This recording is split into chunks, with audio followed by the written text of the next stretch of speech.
The National Curriculum Framework 2005 is the fourth national curriculum published in 2005. मतलब इसके पहले 3 और आ चुके हैं. By the National Council of Educational Research and Training (NCERT) in India. NCERT बनाता है, उसके अकॉर्डिंग ये सब फ्रेम होता है और उस पे मतलब जो NCF है वो बताता है NCERT में क्या क्या इन्वॉल्व होंगे. इंडिया में NCERT is so famous, all were knowing about it. मतलब CBSE बोर्ड तो NCERT ही फॉलो करता है. Its predecessors were published in 1975, 1988 and 2000. Predecessors मतलब कि जो इसके पहले 3 और आ चुके हैं. पहला आया है 1975 में, दूसरा आया है 1988 में और तीसरा आया है 2000 में. और अब जो चौथा ये हम लोग पढ़ने जा रहे हैं वो आया है 2005 में. ठीक है, तो मतलब कि क्लियर हो गया होगा कि जो 3 NCF आए हैं वो इससे पहले कौन कौन सी ईयर्स में आ चुके हैं. Second is the NCF 2005 serves as a guideline for syllabus, textbooks and teaching practices for the schools in India. जो NCF 2005 है वो एक काइंड ऑफ गाइडलाइन है. किसके लिए गाइडलाइन है? जो NCERT फॉलो करता है कि हमें कौन कौन से टॉपिक्स रखने चाहिए अपने बुक में, सिलेबस कैसा फ्रेम करना चाहिए, कितना बड़ा होना चाहिए, टेक्स्ट बुक कौन कौन सी यूज कर सकते हैं, कौन से राइटर्स की, एंड टीचिंग प्रैक्टिसेस, क्या क्या एक्टिविटीज इन्वॉल्व कर सकते हैं, क्या क्या किस किस एग्जाम्पल से, किन एक्टिविटीज से स्टूडेंट्स एंगेज होंगे, कैसे कर पाएंगे, मतलब सब कुछ ओवरऑल NCF बताता है, इंक्लूड करवाता है. The NCF 2005 has based its policies on previous government reports on education, such as learning without burden. Learning without burden means NCF mainly focus करता है NCERT जो होता है हमारा कि learning without burden, बोझ ना हो बच्चे पे, मतलब उसको बोझ की तरह लेकर ना पढ़े, enjoy करे लर्निंग, खुश होकर पढ़े. ठीक है, थोड़े से enjoyable हो, मतलब समझ रहे हो ना आप लोग कि कैसी. अभी अब मैं आपको कोई टॉपिक दे दूं, ठीक है, बहुत बड़ा सा टॉपिक दे दूं और कह दूं कि उस पर आप 500 वर्ड्स का ऐसे लिखो, आपको अगर वो टॉपिक आता भी होगा तब भी आपको बोझ लगेगा. क्यों लगेगा? क्योंकि मैं आपको सीधा कह दे रही हूँ ये टॉपिक है, जैसा भी टॉपिक है, मैं समझा नहीं रही हूँ, ये टॉपिक है लो इतना लिखो, तो दिस इज नॉट फेयर ना.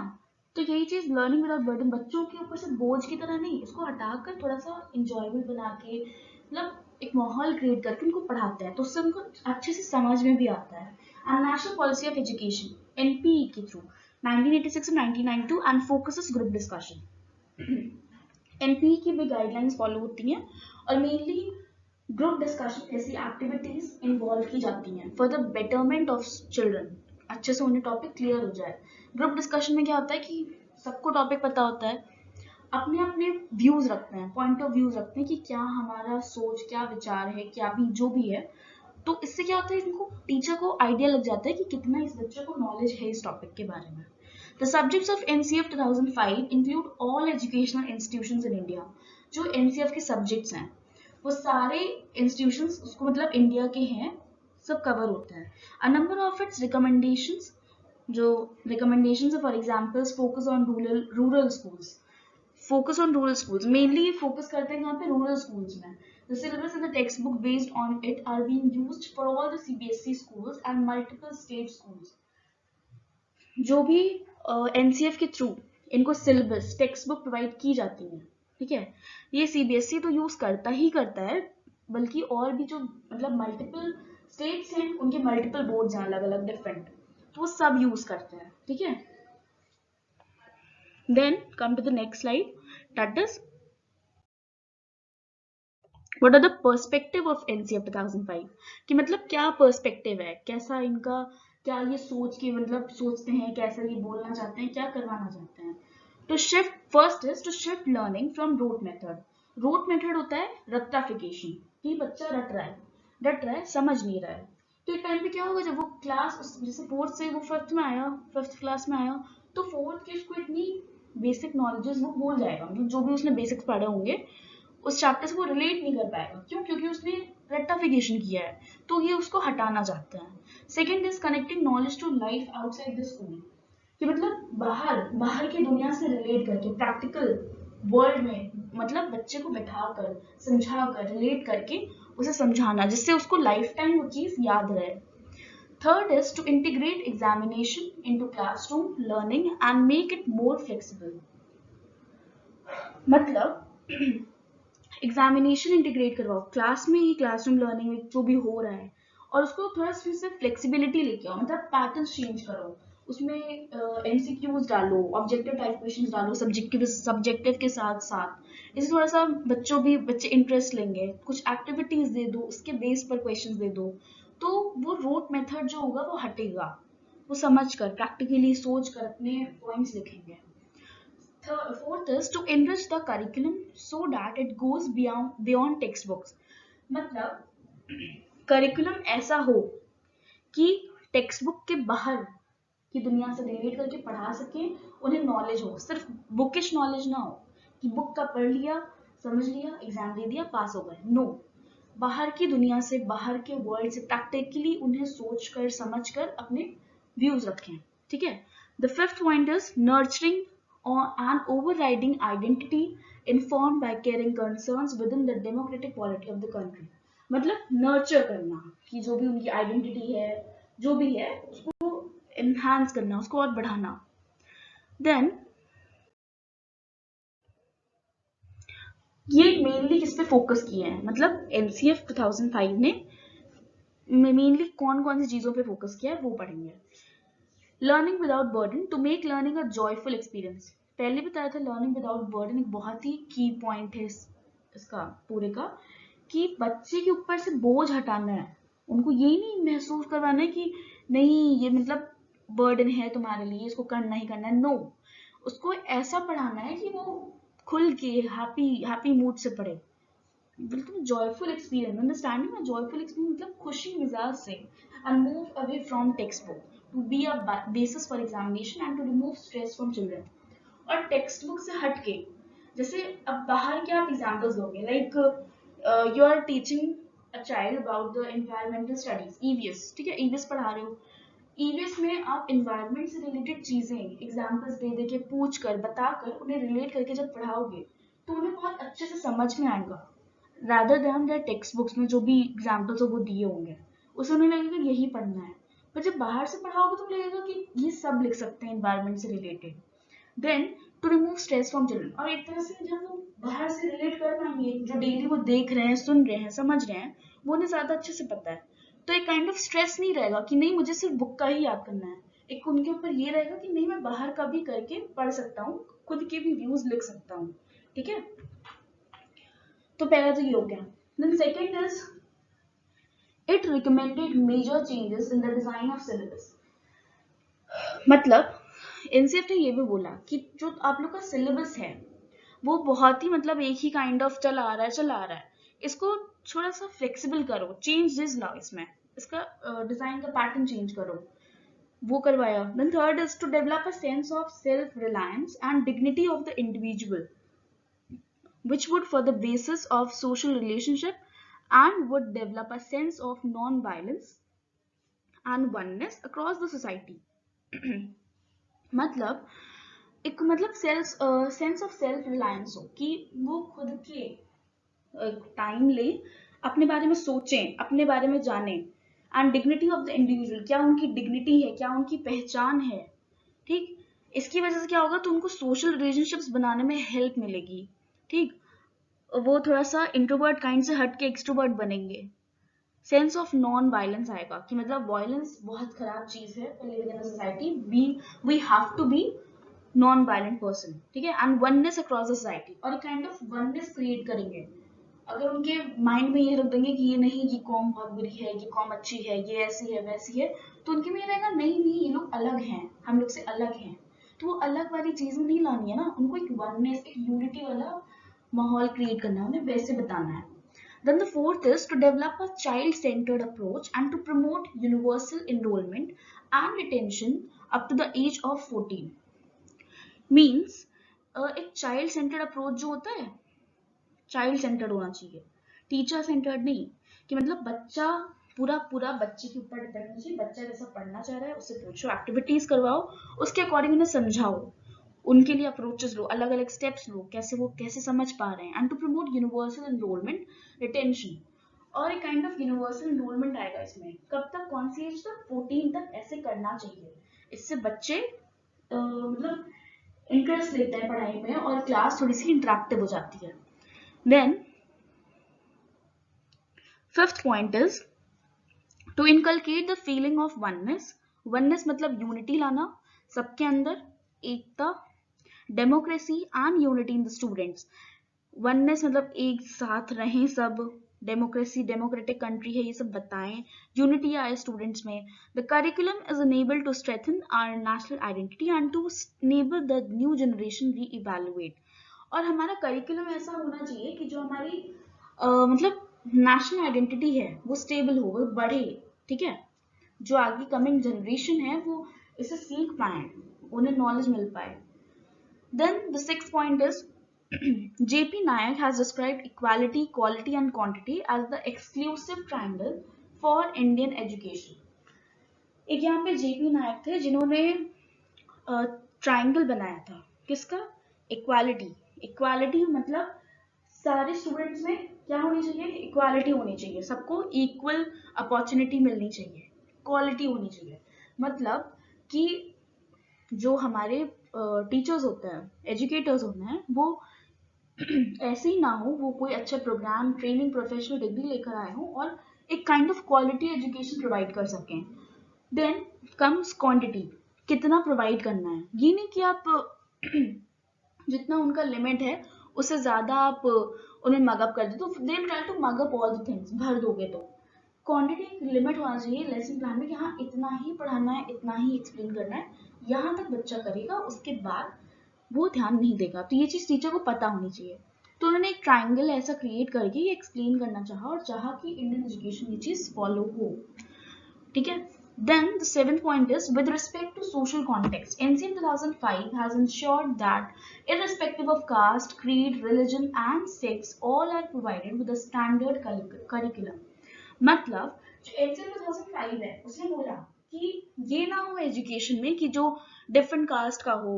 मतलब पहले कास्ट सिस्टम बहुत था ना इंडिया में कि हम लोग जो मतलब शेड्यूल कास्ट के होते थे उनको हम लोग थोड़ा सा दूर करते थे, हटके उनसे दूरियां बनाते थे, डिस्टेंस क्रिएट करते थे. अदर बैकवर्ड क्लासेस से भी थोड़ा सा हटके रहते थे.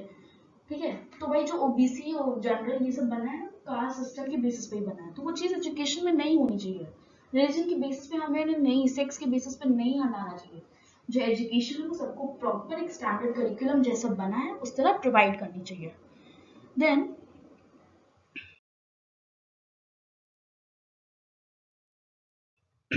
Learning and knowledge, the main topic कि क्या लर्निंग होनी चाहिए, क्या क्या नॉलेज उन्हें गेन करना चाहिए. The first point is learning should be an enjoyable act where children should feel that they are valued and their voices are heard. मतलब ये ना हो, इसीलिए बोला गया है चाइल्ड सेंटर्ड होना चाहिए. जो लर्निंग हो वो एंजॉयबल एक्ट की तरह हो, मतलब बच्चे उसे एंजॉय करें, उन्हें बोरियत ना फील हो. Where children should feel that they are valued, जहाँ उन्हें लगे कि बच्चों की वैल्यू हो रही है. ठीक है, उन्हें सुना जा रहा है. ये नहीं कि टीचर बोला चला जा रहा है, बच्चे समझ रहे हैं नहीं समझ रहे, कोई फर्क नहीं पड़ रहा है. तो ये चीज होनी चाहिए. The curriculum structure and school should be designed to make school a satisfactory place for students to feel secure and valued. जो करिकुलम का स्ट्रक्चर होता है, ठीक है, वो ऐसा होना चाहिए, स्कूल को ऐसे डिजाइन होना चाहिए कि स्कूल बच्चों के लिए एक सेटिस्फैक्ट्री, मतलब जहाँ पे वो सेटिस्फाइड हो हर चीज को लेके, खेलना, खाना, कूदना, पहनना, घूमना, सब कुछ, मतलब पढ़ाई वढ़ाई, घूमना क्या, for students and to feel secure and valued. मतलब वहाँ वो सेफ फील करें. उन ये ना हो कि मम्मी पापा छोड़ के चले गए तो स्कूल में कुछ भी हो सकता है मेरे साथ ना. ऐसा जो इन्वायरमेंट है वो स्कूल में नहीं होना चाहिए. इससे बच्चों पे थोड़ा सा बैड इंप्रेशन पड़ता है. ठीक है, वो कभी कभी तो बहुत से डिप्रेशन में चले जाते हैं, स्कूल आना छोड़ देते हैं और एक साल बाद अपना मतलब डिले हो जाता है उनका एडमिशन. ठीक है, और वहाँ पे उनकी वैल्यू होनी चाहिए, रिस्पेक्ट देनी चाहिए. ठीक. Third is the curriculum should focus on the holistic development of the students. Holistic development क्या मीन्स कि हमारा करिकुलम ऐसा हो कि बच्चे का पूरा पूरा डेवलपमेंट हो रहा हो. ठीक है, related to physical, emotional, moral, ठीक है, एवरीथिंग, सब कुछ डेवलप हो रहा हो. Students to enhance physical and mental development individuals as well as with the peer interaction. ठीक है, स्टूडेंट्स का पूरा डेवलपमेंट हो रहा है, फिजिकल, मेंटल, सब कुछ, और जो पीयर इंटरेक्शन है वो भी काफी अच्छा हो. पीयर मतलब फ्रेंड्स. ठीक. Then fourth point is in order to bring about the overall development of the students, educate nutrition, पूरा डेवलपमेंट लाने के लिए बच्चों में हमें एडिक्वेट अमाउंट में न्यूट्रिशन मतलब खाना पीना, फिजिकल एक्सरसाइज, योगा वगैरह सब कुछ, अदर साइको सोशल नीड्स और अदर जो मेंटल एक्सरसाइज होती हैं, our interest, the participation in yoga and sports is required. मतलब ये चीज होनी चाहिए स्कूल्स में, वीकली हो तब भी ठीक है, हर दिन हो तो बहुत ही अच्छा है, इससे थोड़ा सा फिजिकल स्ट्रेंथ अच्छी होती है बच्चे की, एंड जो साइको मतलब स्पोर्ट्स के थ्रू वो एक्टिव होता है, पढ़ाई से लेके खाने पीने हर चीज में। बच्चा खेलेगा, एनर्जी वेस्ट करेगा तो उसको भूख लगी तो वो और खाएगा, जब वो और खाएगा तो उसको उसकी ग्रोथ अच्छी होगी, ये चीज होनी चाहिए, ठीक है। Then fifth point is learning should be made enjoyable होना चाहिए, should relate to real life experiences, real life experience practical world से रिलेट करके पढ़ाना चाहिए। लर्निंग शुड इन्वॉल्व कंसेप्ट्स भी इन्वॉल्व होने चाहिए, डीपर अंडरस्टैंडिंग, पूरी डीप अंडरस्टैंडिंग होनी चाहिए जो भी पढ़ा रहे हो। Adolescence is a vulnerable age for students and the curriculum should prepare the students and provide support. Adolescence सबको पता है एक ऐसी एज होती है, एक स्ट्रेस एंड स्ट्रॉन्ग वाली एज, मतलब यहाँ पे हार्मोनल चेंजेस होते हैं बॉडी में, बहुत सारे चेंजेस होते हैं related to physical, biological, mental, everything. तो हमारा करिकुलम ऐसा होना चाहिए कि बच्चों को उस हिसाब से डेवलप कर सके, उनको चैप्टर्स के थ्रू उनको प्रैक्टिकली समझाकर उन्हें मतलब पूरा सपोर्ट प्रोवाइड किया जाए for social emotional support that will inculcate positive behaviour, जिसकी वजह से उन्हें पॉजिटिव बिहेवियर रहेगा लोगों की तरफ, provide skills essential to cope with situations, और उनके पास thinking skills, problem solving skills, ये सब डेवलप होंगी जिससे वो मतलब बड़ी बड़ी सिचुएशन से भी बाहर आ सके। That they encounter in their lives peers pressure and gender stereotype, जैसे कुछ चीजें लाइक पीयर प्रेशर, इस एज में फ्रेंड्स जो कहते हैं लोग वो ज्यादा मानते हैं बच्चे, ठीक है। तो पीयर प्रेशर में वो लोग आके बहुत से ड्रग्स एडिक्ट हो जाते हैं, बहुत सी चीजें बहुत से बुरे काम करने लगते हैं, ये सब रहता है। जेंडर स्टीरियोटाइप मतलब फीमेल्स को, गर्ल्स को बॉयज को लेके कुछ इनका स्टीरियोटाइप काइंड ऑफ क्रिएट हो जाता है, सेम बॉयज को ले मतलब बॉयज के अंदर गर्ल्स को लेकर कुछ स्टीरियोटाइप क्रिएट हो जाता है, जैसे गर्ल्स कहती हैं कि बॉयज रोते नहीं हैं, जो बॉयज रोते हैं वो लड़की होते हैं, this is wrong, no, they also have feelings, they can also cry, तो it's a kind of stereotype only। and boys का है कि girls used to do household works, ठीक है, और they are not independent और like freedom नहीं है इनके पास, ऐसा होता है कि boys सोचते हैं कि girls कमजोर होती हैं, weak होती हैं, no, this is not correct, they're not weak। हाँ, physical strength boys की ज्यादा होती है compared to girls, but हर चीज में weak नहीं होती, ठीक है। तो ये सारे स्टीरियोटाइप्स हटाने होंगे जो इनके माइंड में क्रिएट होते हैं। Now on the basis of gender biases in this image you can understand कि ये जो लड़की है, लड़की क्या सोच रही है कि मैं मतलब घूमने जाऊंगी बीच पे, आइसक्रीम खाऊंगी, हील्स पहनूंगी, मेकअप करूंगी, शॉपिंग करूंगी, एक्सेट्रा एक्सेट्रा, ठीक।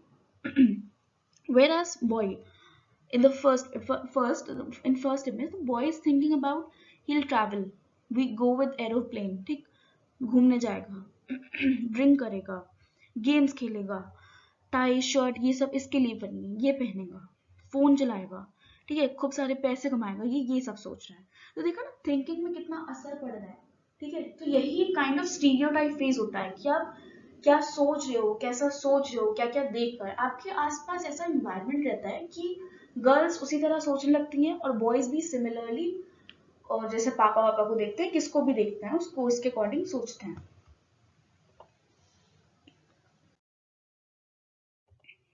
Then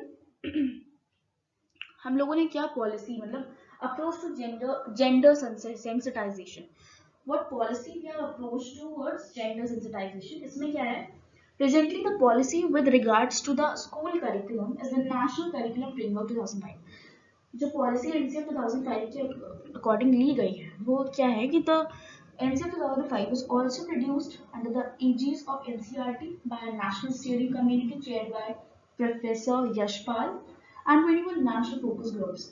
This included the national focus groups on gender issues in education. एक यशपाल थे, उन्होंने 21 नेशनल फोकस ग्रुप्स बनाए, ठीक है, जिसमें उन्होंने क्या किया, उन्होंने इंक्लूड किया जेंडर इश्यूज क्या क्या होते हैं एजुकेशन में, मतलब स्कूल्स में, यूनिवर्सिटीज में या बुक्स में, टेक्स्ट बुक्स में जो भी बना रहता है, क्या फेस कर रहे हैं लोग, ठीक, ये सब इनकी इंक्वायरी की। The position paper by this committee made 22 recommendations, out of which the three major recommendations were. तो इनके जो मतलब 21 ग्रुप्स थे, उनके अकॉर्डिंग जो उन्होंने देखा समझा सोचा, तो उन्होंने अपने 22 रिकमेंडेशंस दिए, सोच विचार के उन्होंने अपने पॉइंट्स लिखे, क्या क्या थे, क्या क्या उन्होंने फेस किया। तो उसमें जो 3 बड़ा उनको दिखा और हर जगह मिला, वो था पहला, spending more on education to improve access of girls to education, कि मतलब हमें एजुकेशन में और पैसा लगाना चाहिए। क्यों लगाना चाहिए? जैसे कि जो रूरल एरियाज में गर्ल्स हैं, ठीक है, वो भी आकर पढ़ सकें, उन्हें भी एजुकेशन प्रोवाइड कर दी जाए। वरना लोग अक्सर ये करते हैं कि गर्ल्स को हाउस होल्ड वर्क सिखाते हैं, उन्हें बाहर नहीं जाने देते, उन्हें बताते हैं कि आप घर में रहें, काम काज करें, मतलब ये सब सीखें, ये सब आपके काम आएगा, यही आपको करना है। एक काइंड ऑफ माइंड उनका ऐसी सेट कर देते हैं, ठीक, बचपन से। ये उनके पेरेंट्स करते हैं, नॉट आउटसाइडर्स। कुछ पेरेंट्स जो एजुकेटेड होते हैं, they want their girls to be educated, मतलब वो चाहते हैं उनकी बेटी पढ़े, आगे बढ़े। बट जो नहीं होते तो वो यही चाहते हैं कि जैसे उनकी मम्मी काम कर रही है, हाउसवाइफ थी, सेम वही उनका वर्क है। और दूसरी तरफ लड़के को एजुकेशन देते हैं, कैसे भी देते हैं, उन्हें पढ़ाते हैं, ठीक। Second is improving teaching in government schools to ensure attention of girls in school and quality of education. मतलब जो हम लोग गवर्नमेंट स्कूल में टीचर्स रख रहे हैं, वो काफी अच्छे हों, प्रोफेशनल हों, जिनके पास नॉलेज है, और इंश्योर करें कि गर्ल्स एडमिशन ले रही है स्कूल्स में या नहीं, और कैसी एजुकेशन क्वालिटी वाइज प्रोवाइड की जा रही है, मतलब बच्चा कैसा पढ़ रहा है, कैसी एजुकेशन उसे दी जा रही है। Then third is integrating inputs from women's studies research to ensure that the material used in textbooks and syllabi is informed with a critical approach to gender. मतलब ये इंटीग्रेट करें, इनपुट करें कि जो मतलब women's are studying, उसकी research करें कि कैसे कैसे उनके मटेरियल्स यूज हो रहे हैं टेक्स्ट बुक में। मतलब जैसे हम लोग एग्जाम्पल्स नहीं देते हैं टेक्स्ट बुक में कि लड़की जो है, लड़की का प्रोफेशनल जॉब हो गया, टीचर हो गया, या नर्सिंग हो गया, ये सब। और दूसरी तरफ बॉयज का हम लोग कह देते हैं कि डॉक्टर, इंजीनियर, साइंटिस्ट, ये सब बॉयज के लिए कर देते हैं, ठीक। तो ये सारी एग्जाम्पल्स टेक्स्ट बुक में ना दें, ऐसा चेक करना चाहिए। देन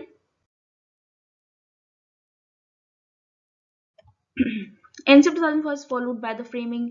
ये थोड़ा सा मतलब एनसीएफटी का है, टीचर एजुकेशन के लिए काउंसिल, एनसीटीई, ठीक है। तो इनैक्टमेंट आरटी इतना इंपॉर्टेंट नहीं है, तो बस बताया है कि टीचर जो वो जो डीएड बीएड ये सब करके आए हो, ये सारे प्रोग्राम्स किसके थ्रू लॉन्च किए गए थे, एनसीटीई के अकॉर्डिंग, ठीक। तो इसमें जेंडर स्टडीज बताई गई हैं, इंट्रोड्यूस करवाई गई हैं कोर्सेज में। अगर आप बीएड और बीएलएड कर रहे होंगे तो आप देखेंगे आपको जेंडर एंड एजुकेशन का एक सब्जेक्ट भी पूरा होगा, और ये टॉपिक बार बार आपके सिलेबस में आएगा, कि जिससे आपको पूरा क्लियर हो जाए, माइंड में आपके बैठ जाए, और ये सारी हरकतें आप स्कूल्स में जाके ना करें।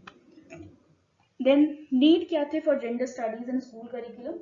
नीड क्या है, मतलब हम क्यों पढ़ाते हैं, ये सारे प्रोग्राम्स जो हम लोग टीचिंग के रखे हुए हैं, बीएड और डीएलएड बीएलएड ये सब, इनमें हम लोग जेंडर स्टडीज क्यों करवाते हैं? The formative years have a crucial role in the personality development of a child, and gender biases should thus be effectively tackled from an early age. जो formative years होते हैं, ठीक है, वो बहुत ही क्रूशियल होते हैं बच्चों के। तो अगर उनके में अंदर जेंडर बायसेस का आ गया कि हाँ भाई मतलब मेरे साथ हो रहा है, जेंडर बायसेस हो रही है मेरे साथ, टीचर ने मेरे साथ ऐसा बिहेव किया, उसने ऐसे किया, तो उनके अंदर वो चीज बैठ जाएगी, वो लोग अपने आप को अलग समझने लगेंगे, और एक काइंड ऑफ स्टीरियोटाइप बिल्कुल सेट हो जाएगा। क्योंकि बचपन में वो जितना देख पाए सीख पाए, जो फाउंडेशन स्टेज होती है वो उनकी लाइफ टाइम रहती है। Second is the main source of socialization other than home is the school, where children spend the majority of their time interacting with peers and teachers. मतलब जो मेन सोर्स है, बच्चों का मेन सोर्स कहाँ रहता है? घर पे तो रहता ही रहता है, उसके बाद सोशलाइजेशन जहाँ पे सोशल होता है वो स्कूल होता है, ठीक।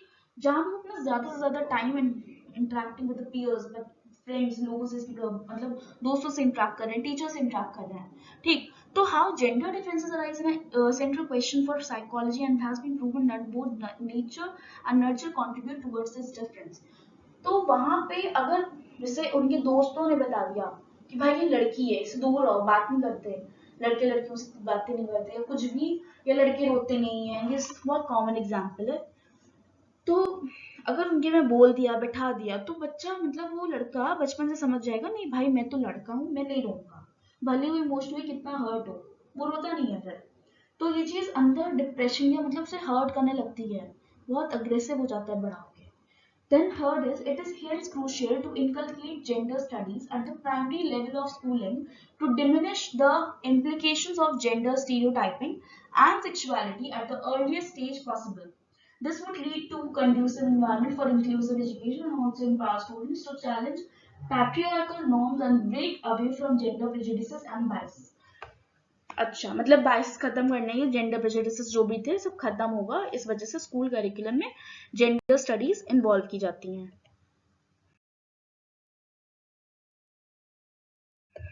देन ऑब्जेक्टिव्स क्या आते हैं एनसीएफ 2005 के? Introducing the concepts of learning without too much load by reducing the syllabus, जैसा कि मैंने पहले उसमें डिस्कस किया था। Second, all children should have access to quality education without any discrimination, मतलब बताया था कि कास्ट, क्रीड, रिलीजन सबको लेके हम लोग को डिस्क्रिमिनेट नहीं करना है, सबको quality education, equal education provide करनी है। Third is curriculum practices should be in alignment with secularism, social justice and equality, मतलब जो curriculum practices हो रहा है, ठीक है, वो एक लाइन में होना चाहिए, सेक्युलरिज्म, सोशल जस्टिस, इक्वालिटी, इन सबके मतलब सब लाइन में चलने चाहिए।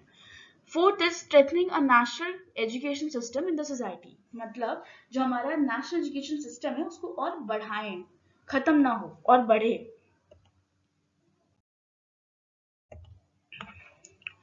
देन ये थोड़ा सा इंपॉर्टेंट पॉइंट्स है, अगर आपको नीड हो तो आप देख लीजिएगा। एनसीएफ फॉर टीचर एजुकेशन, मतलब टीचर्स के लिए क्या क्या इंपॉर्टेंट है, क्यों एनसीएफ टीई आया 2010 और इसमें क्या क्या पॉइंट्स दिए गए थे, वो सब मैंने ऐड कर दिया है। देन इसके ऑब्जेक्टिव्स डिस्कस कर लेते हैं। The following are the proposed area to be taught according to the draft framework: context, concerns and visions of teachers education, मतलब वो पूरा देखें क्या कॉन्टेक्स्ट पढ़ाना है, कैसे कंसर्न है, क्या विजन है टीचर एजुकेशन में। Second, curriculum area of initial teacher education, curriculum कैसा होना चाहिए फॉर टीचिंग, मतलब for teaching, for giving education to teachers, ठीक। Third is sample design, redesign schemes of current teachers education programmes, samples होने चाहिए कैसे उसको रीडिजाइन कर सके उनको पढ़ाने के लिए।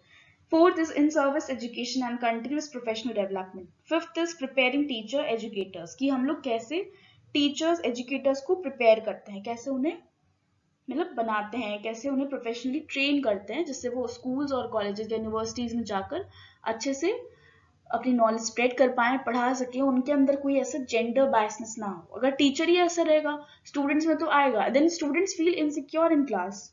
लाइक अभी मैं टीचर हूँ सपोज, ठीक, मैं क्लास में जा रही हूँ and actually I am doing B.El.Ed, मैं टीचर प्रोग्राम मतलब कर चुकी हूँ, ट्रेनिंग मेरा लास्ट ईयर है, कर रही हूँ, ठीक है। तो मैं क्लास में जाऊं और मेरे अंदर किसी कॉम को लेके थोड़ी सी हेट्रेड रहे और मैं उस बच्चे को देखूं फिर उससे बाइस मिलूं कि इतने दूर रहो, तुम तो मत पढ़ोगे तो मैं नहीं पढ़ाऊंगी, तुम्हारी कॉपी रिजेक्ट करूंगी, ये वो, तो बच्चा कितना इनसिक्योर फील करेगा, कितना हर्ट होगा उसे कि भाई टीचर मेरे साथ ऐसा कर रहा है। मुझे यहाँ पे मतलब अच्छा लगता था कि ये वो सारे टीचर्स अच्छे हैं, बस ये कैसा अजीब सा टीचर है, तो उसको लेके एक अंदर से नफरत हो जाएगी मेरे खिलाफ और पसंद नहीं करेगा मुझे, और क्या पता वो एब्सेंट होने लगे, मेरी क्लासेस बंक करने लगे। तो ऐसा टीचर नहीं होना चाहिए।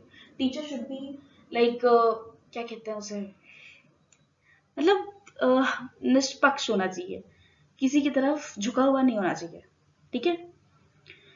तो यही खास क्वालिटी होगी टीचर्स की, और यही इनका अगर इस प्रोफेशन में आ रहे हैं तो ये बहुत बड़ी रिस्पॉन्सिबिलिटी होती है कि you don't have to be gender bias और रिलीजन बायस, जो भी हो, होना नहीं चाहिए, ठीक। तो इसी के साथ I am thanking you all for listening me इतनी देर तक, लेकिन इसमें आपको पूरा एनसीएफ 2005 का टॉपिक खत्म, मतलब कंसेप्ट पूरा क्लियर हो गया होगा, खत्म हो गया है एंड कवर किया है मैंने with proper notes and explanation. I hope you all have understood my video. Thank you for watching the video. Please like and subscribe to my channel and share the video if you like it. Thank you so much.